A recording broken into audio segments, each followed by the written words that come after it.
Meu nome é Fabrícia Burgarelli e eu estou aqui com vocês para começarmos a conversar sobre o módulo 2 do curso EJA na Diversidade. Primeiro, o módulo 2 tem por objetivo geral analisar o perfil dos sujeitos aos quais se destinam o fazer pedagógico da educação de jovens e adultos. Quais são os objetivos específicos a partir desse objetivo geral?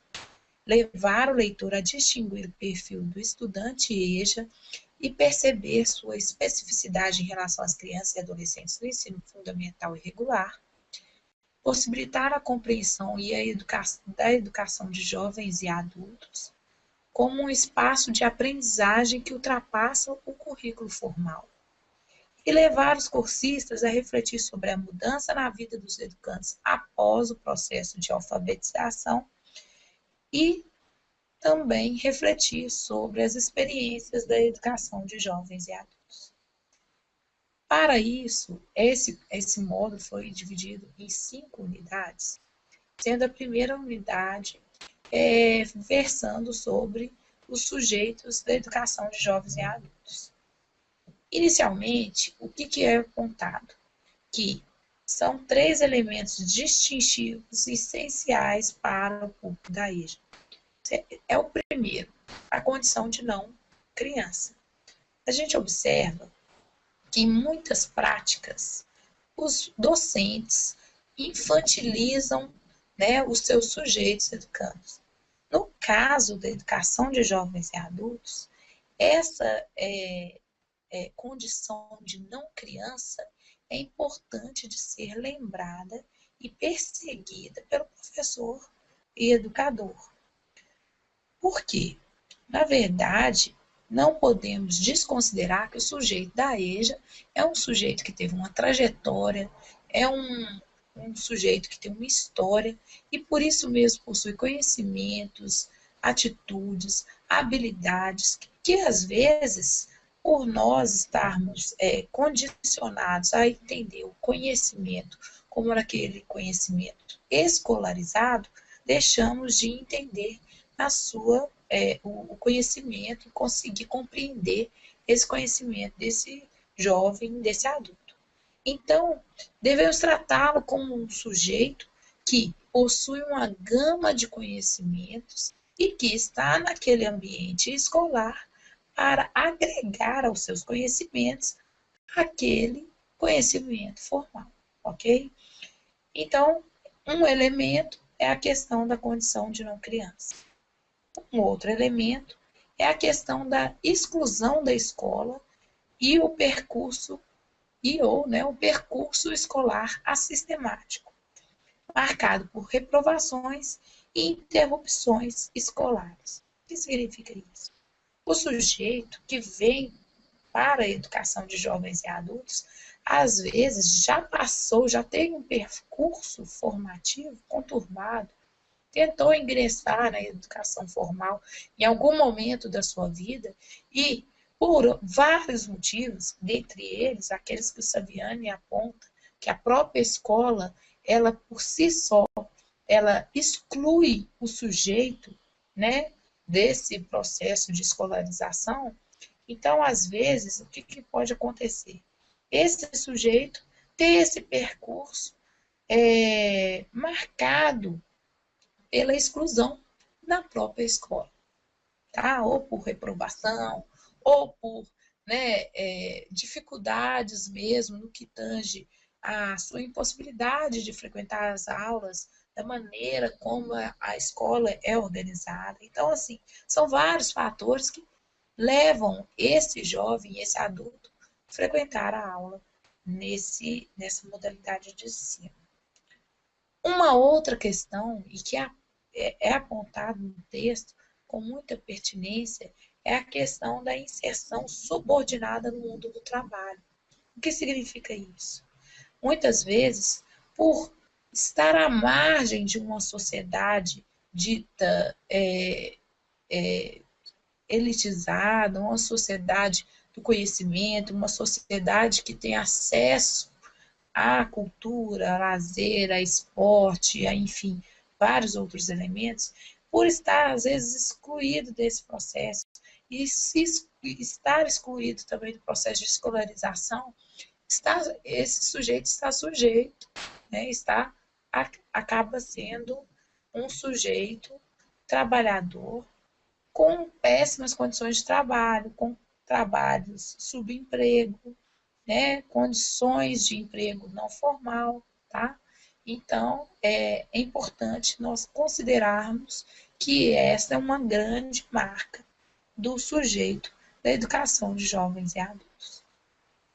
Em relação à questão da condição de não criança, a autora Inês Barbosa de Oliveira coloca em xeque a reprodução não apenas da matriz curricular do ensino fundamental, destinada às crianças e adolescentes, mas também nas formas de tratamento que são dados pelos professores. Ou seja, nós não apenas fazemos erroneamente a adoção de materiais didáticos do ensino regular, formal, para as crianças, né? A gente utiliza aquele material para a educação de jovens e adultos, erroneamente, porque aquele material destina-se a um público específico que não tenha a bagagem histórica, cultural e o conhecimento que o educando dos jovens e adultos possui.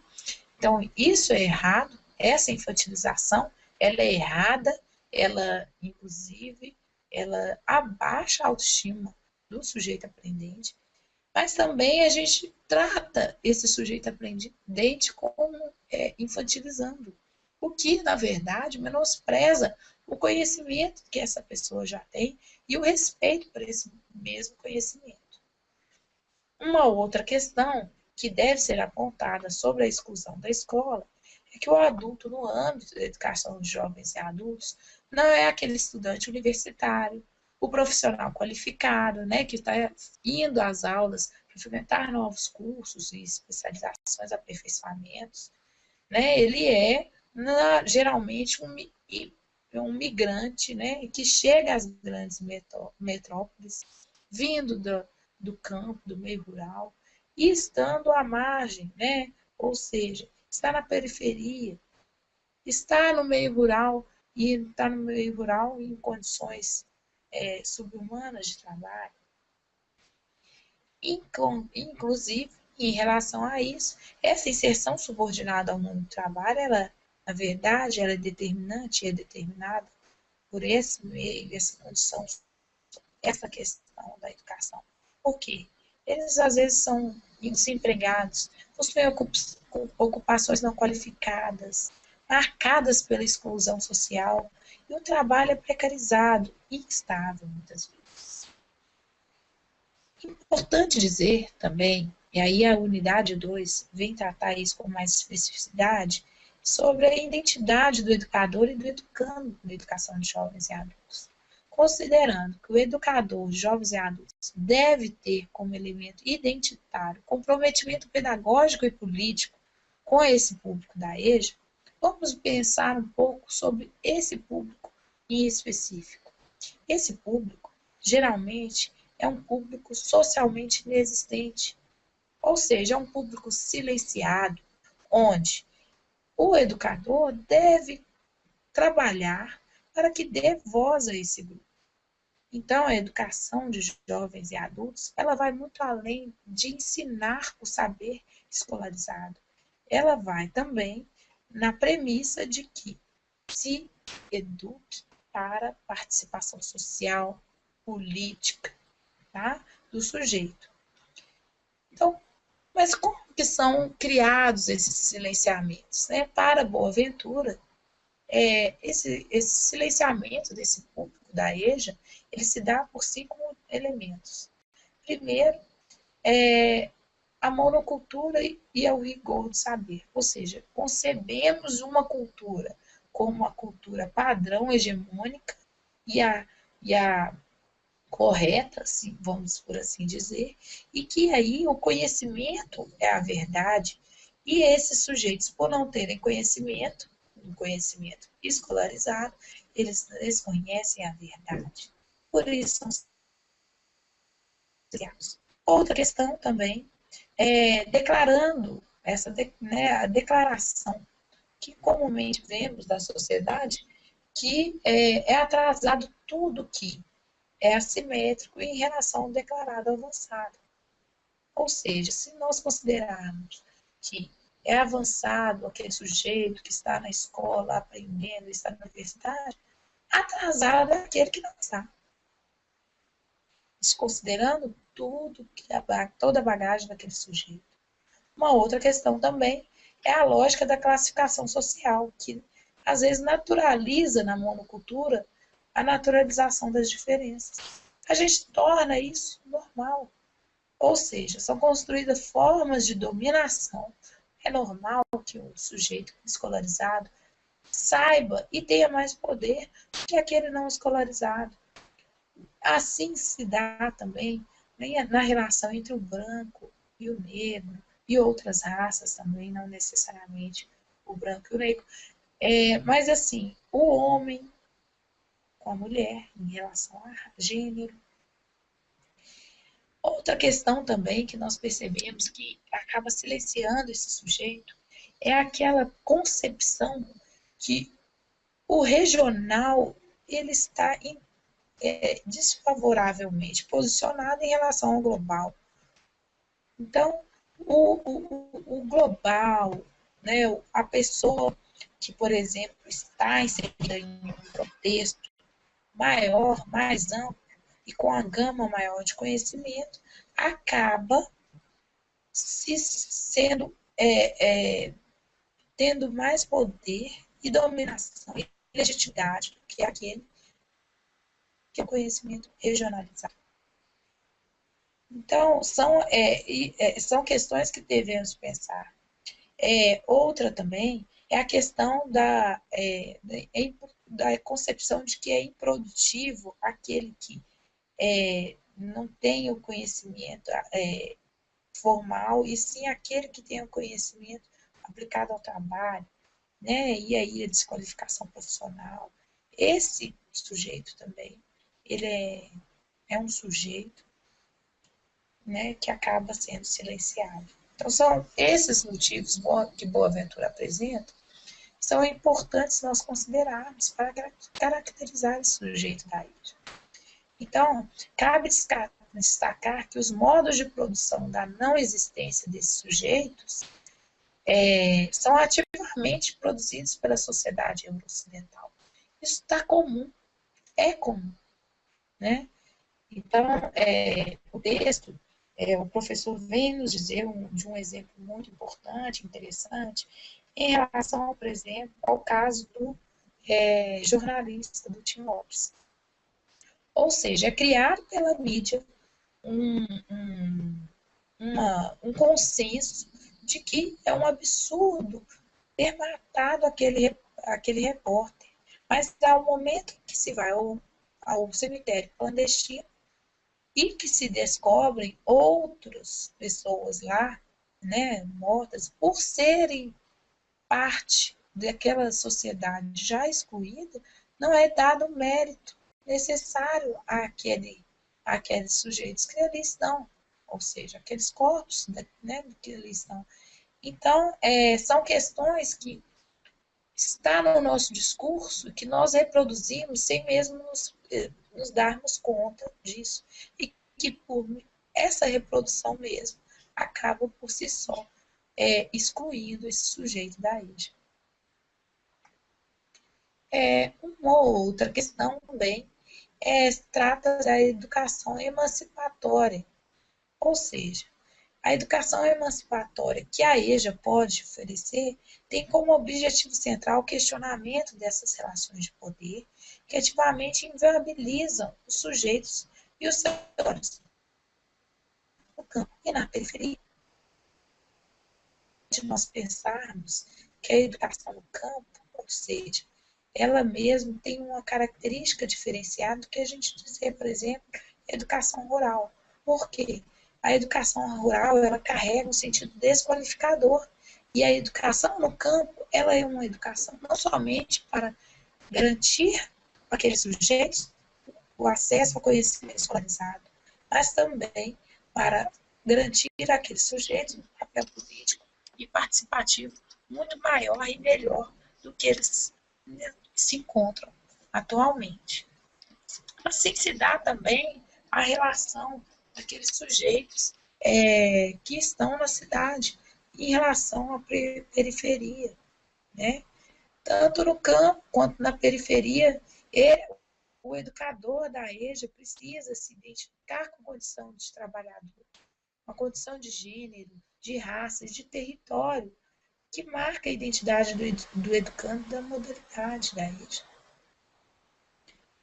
Bom, em se tratando, então, da EJA como um espaço facilitador de múltiplas aprendizagens, pensando sobre isso, a gente deve entender, então, que a EJA não deve ser concebida como uma tentativa de recuperar o tempo perdido. Não é isso. Na verdade, os alunos da EJA são jovens e adultos populares que vivenciaram momentos de exclusão, negação de direitos, né, e marginalização. Então, a EJA, assim, tem de se caracterizar como uma política afirmativa de direitos coletivos sociais historicamente negados.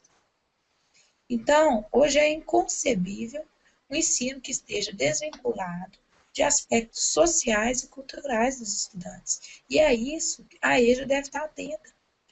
A sala de aula, como espaço, deve ser um espaço dialógico, tornando os sujeitos ativos e participativos do processo de ensino-aprendizagem.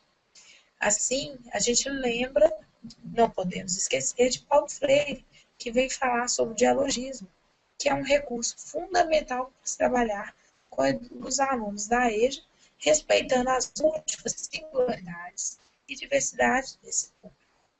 O diálogo começa, na verdade, pelo conteúdo programático, a partir de temas geradores, e há um estudo da realidade, uma organização do conhecimento e uma sensibilidade para estabelecer as relações entre a fala do sujeito aprendente e a fala do organizador ou do conteudista, permitindo, assim, a síntese das duas diferentes visões de mundo. Então, a EJA, no primeiro segmento, né, e aí, primeiro segmento seria para aqueles que não conseguiram atingir os 4 primeiros anos de escolaridade. Tem um objetivo de conquista cognitiva, ou seja, aprender a ler e escrever sim, mas também um objetivo de garantir a aprendizagem de atitudes e valores. Já no segundo segmento, são maiores as premissas curriculares da educação de jovens e adultos. Primeiro, espera-se que aquele sujeito compreenda a cidadania como participação social e política, assim como o exercício de direitos e deveres políticos, civis e sociais, e adote no dia a dia atitudes de solidariedade, cooperação e repúdio às injustiças, respeitando o outro e exigindo para si o mesmo respeito. Ainda espera-se que esse sujeito possa se posicionar de uma maneira crítica, responsável e construtiva nas diferentes situações sociais, utilizando o diálogo como forma de mediar conflitos e tomar decisões coletivas. Pensa-se também que esse sujeito deva reconhecer características fundamentais desse Brasil no qual ele está vivendo, e suas dimensões sociais, culturais, como meio de construir progressivamente a noção de identidade nacional a esse sujeito.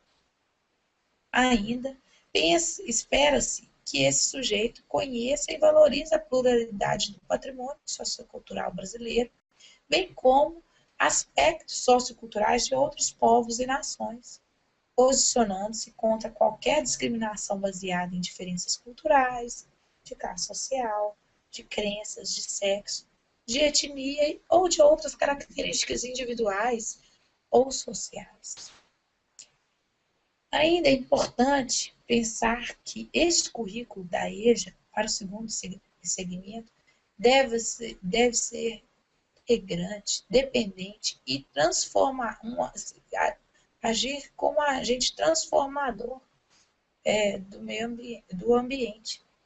E, né, então, o sujeito deve compreender que que ele contribui ativamente para a melhoria do ambiente no qual ele vive. Esse currículo também deve ter como premissa o desenvolvimento do conhecimento ajustado de si mesmo, ou seja, daquele sujeito, e o sentimento de confiança em sua capacidade afetiva, física, cognitiva, ética, estética e de inter-relação pessoal e inserção social para agir com perseverança na busca do conhecimento e no exercício da cidadania. O sujeito deve conhecer o próprio corpo e dele cuidar, valorizando e adotando hábitos saudáveis. Utilizar diferentes linguagens, verbal, musical, matemática, gráfica, plástica e corporal como meio de produzir, expressar e comunicar suas ideias. Além disso, ele deve saber utilizar diferentes fontes de informação e recursos tecnológicos para adquirir e construir conhecimentos. Ainda deve questionar a realidade, formulando problemas e tratando de resolvê-los, utilizando para isso o pensamento lógico, a criatividade, a intuição, a capacidade de análise crítica, selecionando procedimentos e verificando sua adequação. Essas premissas da proposta curricular para o segundo segmento está descrita no material do MEC, da Secretaria de Ensino Fundamental, na página 114 a 117. Bom, avançando no módulo 2, nós vemos a necessidade também da mudança na vida dos sujeitos após o processo de alfabetização. Vamos perceber como isso é possível. Após estudos um levantamento sobre as pesquisas na mudança na vida dos sujeitos após o processo de alfabetização, nós vimos que Maranhão, por exemplo, destaca a busca da alfabetização motivada pela necessidade de aquisição do código escrito para transitar com maior segurança em uma sociedade letrada. Uma das características desse sujeito que ele está buscando é isso. E, após o processo de escolarização, existe uma mudança do processo de transformação da imagem que eles têm de si mesmo, iniciado quando entraram para as classes de alfabetização. Para Gomes, a busca pela escolarização consiste na necessidade do aprendizado da leitura para o uso em práticas religiosas. Já para Maranhão, a mudança no processo de transformação da imagem que eles têm de si mesmo é iniciada quando entram para a escola, para a classe de alfabetização. Para Souza, ao realizar entrevistas com os alfabetizandos e trabalhadores, percebe-se que a autoestima deles, pela possibilidade de superação do estigma do analfabetismo e da partir de relações que valorizam as experiências e saberes do indivíduo, são traços que marcam a vida dos sujeitos após o processo de escolarização. Em suma, o conhecimento da escrita dá a esses sujeitos uma legitimidade, um reconhecimento social e uma afirmação da autoestima. Por fim, na unidade 5, Experiências e EJA, é registrado que a EJA não busca apenas alfabetizar, mas formar o sujeito como ser pleno, social, cultural, cognitivo e ético. As especificidades presentes na educação de jovens e adultos trazem como consequência muitos desafios, tanto para educadores quanto para educandos. A heterogeneidade presente na sala de aula existe tanto dos professores quanto dos alunos, adaptações que muitas vezes requerem esforços inesgotáveis. Então, é importante registrar esses dois pontos que, apesar da necessidade de vencer os desafios, o educador deve pensar que a EJA não tem a função apenas de ensinar o cognitivo, mas sim ensinar ou aprender junto com esses sujeitos a exercer um papel político, social, cultural e ético nessa sociedade, rompendo com as limitações derivadas da exclusão na qual esse grupo geralmente está arraigado. Bom, estas são as explicações gerais sobre esse módulo 2 e espero que essas explicações gerais possam contribuir aí para o fomento da pesquisa e a curiosidade que a gente deve ter com o nosso educador e com o nosso educando. Esse educando, a gente deve se posicionar lado a lado dele, compreender o conhecimento que eles já trazem, até mesmo para que a gente possa desafiá-lo a conhecer algo além e algo melhor. A gente tenha uma boa noite, nos veremos em breve. Até já.